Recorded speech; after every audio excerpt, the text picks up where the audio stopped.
Assalamualaikum warahmatullahi wabarakatuh. Alhamdulillah nahmaduhu wa nasta'inuhu wa nastaghfiruh wa na'udzu billahi min sururi anfusina wa min sayyiati a'malina. May yahdihillahu fala mudilla lahu wa may yudlilhu fala hadiya lahu. Asyhadu an la ilaha illallah wa ashhadu anna Muhammadan abduhu wa rasuluh. Allahumma fassalli wa sallim wa barik ala sayyidina Muhammadin wa ala alihi wa ashabihi ajma'in. Amma ba'du, fa ya ayyuhal muslimun ittaqullaha haqqa tuqatih wa la tamutunna illa wa antum muslimun. Qala Allah Ta'ala fil Qur'anil Karim, a'udzu billahi minasy syaithanir rajim. Bismillahirrahmanirrahim. Ya ayyuhan nasu taqu rabbakumul ladzi khalaqakum min nafsin wahidah wa khalaqa minha zawjaha wa bassa minhuma rijalan katsiran wa nisaa'a. Wattaqullaha alladzi tasaaluna bihi wal arham innallaha kana 'alaikum raqiba. Wa qala 'aidan ya ayyuhalladzina amanu taqullaha haqqa tuqatih wa la tamutunna illa wa antum muslimun. Shadaqallahul azim. Kaum muslimin sidang jamaah salat Jumat rahimakumullah, kembali bersyukur kita kepada Allah Subhanahu wa Ta'ala atas segala limpahan rahmat dan nikmat yang masih Allah berikan kepada kita semua, dengan selalu mengucapkan alhamdulillahi rabbil alamin. Bersolawat kita kepada baginda Rasulullah Muhammad sallallahu alaihi wasallam. Allahumma salli ala sayyidina Muhammad wa ala ali sayyidina Muhammad. Assalamu alayka ya Rasulullah, assalamu alayka ya Habiballah. Melalui mimbar yang mulia ini khatib berwasiat, mari sama-sama kita tingkatkan keimanan dan ketakwaan kita kepada Allah dengan cara menjalankan segala perintah Allah dan meninggalkan apa yang dilarang oleh Allah sesuai dengan yang termaktub di dalam Al-Quran dan as-sunnah baginda Rasulullah Muhammad sallallahu alaihi wasallam. Kaum muslimin sidang jamaah salat Jumat rahimakumullah. Suatu ketika malaikat Jibril pernah datang kepada Rasulullah sallallahu alaihi wasallam seraya memberikan 3 nasihat kepada Rasulullah sallallahu alaihi wasallam. Kalaulah nasihat malaikat Jibril itu kepada Nabi, tentu nasihat itu akan sampai kepada kita sebagai orang yang beriman kepada Allah dan baginda Rasulullah sallallahu alaihi wasallam. Tugas malaikat Jibril menyampaikan wahyu kepada Nabi, maka tugas Nabi sebagai seorang rasul menyampaikan apapun wahyu yang datang kepadanya. Karena Nabi selain ketika wahyu sampai kepadanya untuk dirinya, tentu tidak lain adalah menyampaikan wahyu itu kepada seluruh umat manusia. Apa nasihat dari malaikat Jibril kepada baginda Rasulullah? Yang pertama, malaikat menyebutkan kepada Nabi, ya Muhammad, wahai Muhammad, isma syi'ta fa innaka mayyitun. Hiduplah sesuka hatimu wahai Muhammad, tapi ingat engkau pasti akan mati, kata malaikat Jibril kepada baginda Rasulullah sallallahu alaihi wasallam. Kaum muslimin sidang jamaah salat Jumat rahimakumullah. Kita mungkin ingat ada mungkin seorang bapak yang berkata kepada anaknya, wahai anakku, aku sudah memberikan nasihat kepada engkau, aku sudah memberikan pengetahuan kepada engkau, tapi terserah engkaulah nak, engkau mau jadi apa? Engkau mau menjadi orang yang baik atau tidak? Mungkin pernah ayah atau mungkin kita pernah mendengar orang tua menyampaikan hal ini kepada anaknya. Maka Jibril seolah-olah kalau kita ingin mengambil iktibar, pelajaran dari apa yang disampaikan oleh Jibril kepada Rasulullah, maka Jibril ingin menyampaikan, wahai Rasul, hiduplah sesuka hatimu, tapi ingat engkau pasti akan mati. Kita hari ini mau jadi apa terserah kita.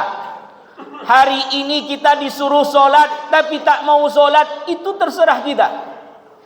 Hari ini kita mau lebih mengedepankan hawa nafsu ketimbang apa yang diajarkan oleh Allah dan Rasul dalam hal melaksanakan aktivitas di dunia, itu terserah kita.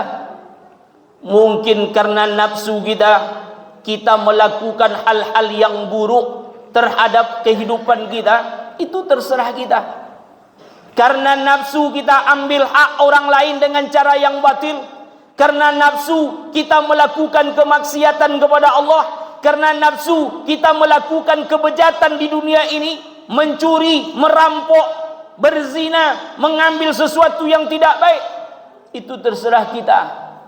Tapi ingat kaum muslimin rahimakumullah, isma syi'ta fa innaka mayyitun, engkau pasti akan mati, kata malaikat Jibril kepada Rasulullah, dan tentu itu pun perkataan sampai kepada kita hari ini. Kenapa malaikat Jibril mengatakan demikian? Bahwa sesungguhnya setelah engkau dihidupkan oleh Allah, maka engkau akan dimatikan oleh Allah Subhanahu wa taala.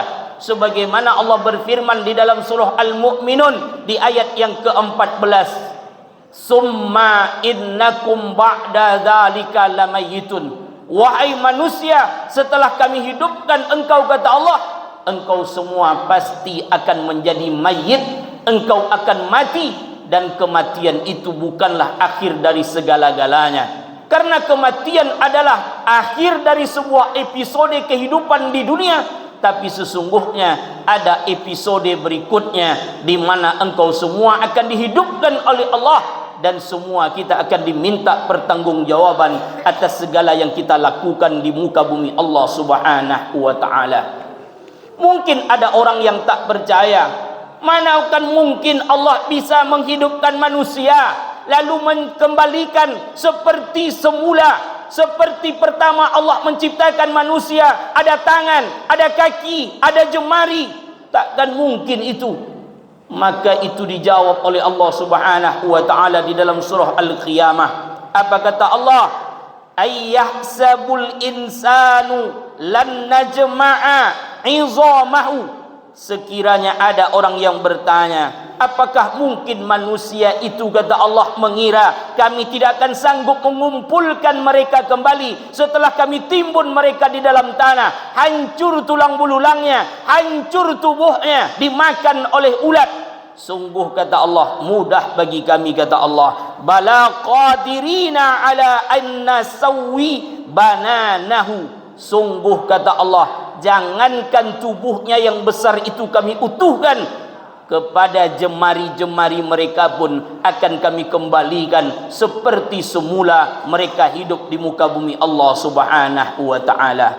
Kaum muslimin sidang jamaah salat Jumat rahimakumullah, maka kematian sesungguhnya bukan akhir dari segala-galanya, tetapi kematian itu adalah akhir episode kita hidup di dunia ini. Setelah itu kita dibangkitkan oleh Allah Subhanahu wa taala. Maka apapun yang kita lakukan hari ini terserah kita, kata malaikat. Tapi ingat, fa innama mayyitun, sungguh engkau akan mati, dan kematian itu adalah mengawali dari proses di mana semua kita akan diminta pertanggungjawaban oleh Allah Subhanahu wa taala. Kaum muslimin sidang jamaah salat Jumat rahimakumullah. Yang kedua, malaikat memberikan nasihat kepada Nabi, wa ahbib man syi'ta fa innaka ma farikuhu. Wahai Muhammad, cintailah siapa saja yang kau cintai di dunia ini, cintai apa saja yang kau cintai di dunia ini, tetapi ketahuilah wahai Muhammad, sesungguhnya apa yang kau cintai di muka bumi ini akan berpisah kepada dirimu. Kita hari ini cinta dengan anak kita, tapi ingat wahai saudaraku, kecintaan kita kepada anak kita hanya sebatas pada dunia ini saja. Belum tentu kecintaan kita akan sampai kepada akhirat. Atau sebaliknya, ada orang yang punya anak hari ini, belum tentu anak itu akan mencintainya selama-lamanya. Begitu dia sudah menikah, lupa dia dengan ayahnya. Begitu dia sudah menikah, lupa dia dengan ibunya, sibuk dengan urusannya masing-masing. Termasuk kita hari ini yang sebagai seorang anak, yang mungkin ayah kita masih ada. Demi Allah, ketika hari ini tergores hatinya, tergores luka hatinya, karena mungkin kita tak memperhatikannya, jangan harap keberhasilan itu akan kita raih. Betapa banyak orang hari ini hidup di dunia ini karena doa orang tuanya, karena belas kasihan orang tuanya, maka dia sukses hidup di muka bumi Allah Subhanahu wa taala. Bukankah Nabi mengatakan dalam hadisnya, ridallah fi ridha walidain wa sukhtullah fi sukhtil walidain. Ridha Allah terletak kepada kedua orang tuanya, tapi murka Allah pun terletak kepada kedua orang tuanya. Boleh jadi hari ini kita cinta kepada anak kita, tapi ingat wahai kaum muslimin, belum tentu anak kita pun akan mencintai kita. Bukankah dulu pernah dikatakan seorang Nabi Nuh alaihissalam, ketika dulu dia berkata kepada anaknya, wahai Kan'an anakku, sebentar lagi akan terjadi banjir bandang, maka kau akan mati kalau kau tak naik ke atas kapal ini. Apa kata anaknya si Kan'an? Wahai ayahku, aku akan berlari menuju ke tempat yang tinggi, sungguh aku akan selamat wahai ayahku. Di saat itu Nuh melihat bagaimana anaknya mati tenggelam karena anaknya ingkar kepada Nabi Nuh dan tak mau beriman kepada Allah Subhanahu wa taala. Maka hari ini sadari oleh kita bersama, kecintaan yang ada pada diri kita hari ini, cinta kita kepada harta, cinta kita kepada anak, cinta kita kepada istri, itu semua akan membuat kekecewaan kepada diri kita andai kita melebihi kecintaan dari Allah Subhanahu wa taala. Seharusnya yang paling kita cintai adalah Allah dan Rasulullah sallallahu alaihi wasallam. Orang yang hari ini cinta kepada manusia melebihi kecintaannya daripada Allah, sungguh akan kecewa, akan senantiasa mendapatkan kecewaan. Karena apa? Karena ketika hari ini kita cinta kepada manusia, siap-siaplah kita akan mendapatkan kekecewaan. Karena kecintaan kepada Allah itu lebih mutlak di hadapan Allah Subhanahu wa ta'ala. Kaum muslimin sidang jamaah solat Jumat rahimakumullah yang berbahagia. Yang terakhir, malaikat menyampaikan, wa a'mal ma syi'ta fa innaka majzibih, dan berbuatlah sesuka hatimu di dunia ini, tapi sadarilah sesungguhnya engkau akan diberikan balasan atas segala perbuatan yang kau lakukan. Allah Subhanahu wa taala menyebutkan di dalam surah Al-Zalzalah, فَمَنْ يَعْمَلْ مِثْقَالَ ذَرَّةٍ خَيْرًا يَرَهُ وَمَنْ يَعْمَلْ مِثْقَالَ ذَرَّةٍ شَرًّا يَرَهُ. Sekecil apapun kebaikan yang kita lakukan di dunia ini akan Allah balas. Tadi bapak datang dari rumah sampai di depan masjid, lalu bapak julurkan tangan menjabat tangan saudara daripada saudara kita yang duluan datang ke masjid, lalu bapak tersenyum kepadanya. Itu sudah bernilai ibadah di sisi Allah Subhanahu wa taala. Karena ada hak seorang muslim dengan muslim yang lain. Hakul muslim ala muslim sittun.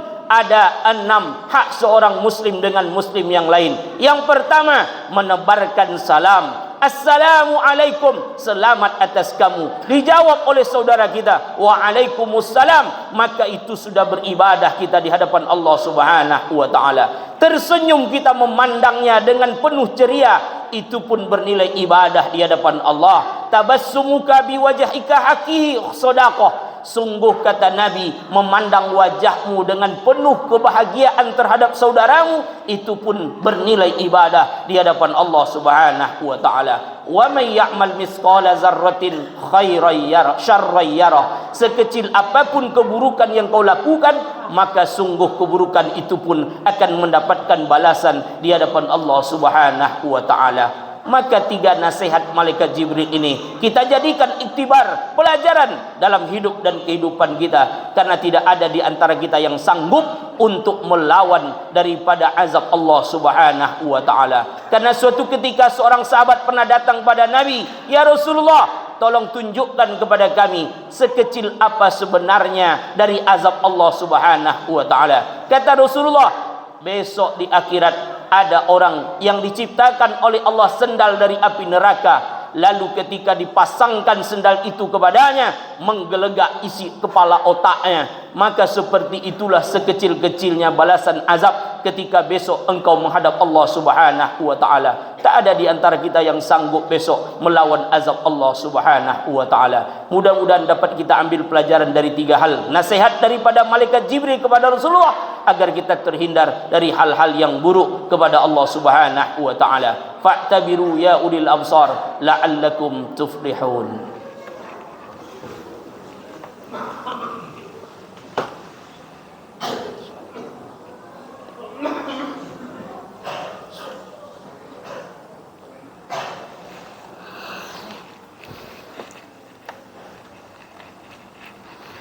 Hamdan wa syukran lillah, salatan wa salaman ala rasulillah. Asyhadu an la ilaha illallah wa asyhadu anna Muhammadan abduhu wa rasuluh. Allahumma fassalli wa sallim wa barik ala sayyidina Muhammadin wa ala alihi wa ashabihi ajma'in. Amma ba'du, fa ya ayyuhal muslimun ittaqullaha haqqa tuqatih wa la tamutunna illa wa antum muslimun. Qala Allah ta'ala fil Qur'anil Karim, a'udzu billahi minasy syaithanir rajim. Bismillahirrahmanirrahim. Innallaha wa malaikatahu yusalluna 'alan nabi ya ayyuhalladzina amanu sallu 'alaihi wa sallimu taslima. Allahumma salli 'ala Muhammad wa 'ala ali Muhammad kama shallaita 'ala Ibrahim wa 'ala ali Ibrahim wa barik 'ala Muhammad wa 'ala ali Muhammad kama barakta 'ala Ibrahim wa 'ala ali Ibrahim fil 'alamin innaka Hamidum Majid. Allahumma ighfir lil muslimina wal muslimat wal mu'minina wal mu'minat al ahya'i minhum wal amwat bi rahmatika ya arhamar rahimin. Allahumma ighfir lana dhunubana wa liwalidina warhamhum kama rabbawna shighara. Allahumma inna nas'aluka ridhaka wal jannah wa na'udzu bika min sakhatika wan nar. Rabbana atina fid dunya hasanah wa fil akhirati hasanatan wa qina azaban nar. Ibadallah, innallaha ya'muru bil 'adli wa ihsan wa ita'i dzil qurba wa yanha 'anil fahsya'i wal munkar wal baghi ya'izukum la'allakum tadhakkarun wa la dzikrullahi akbar. Aqimis shalah.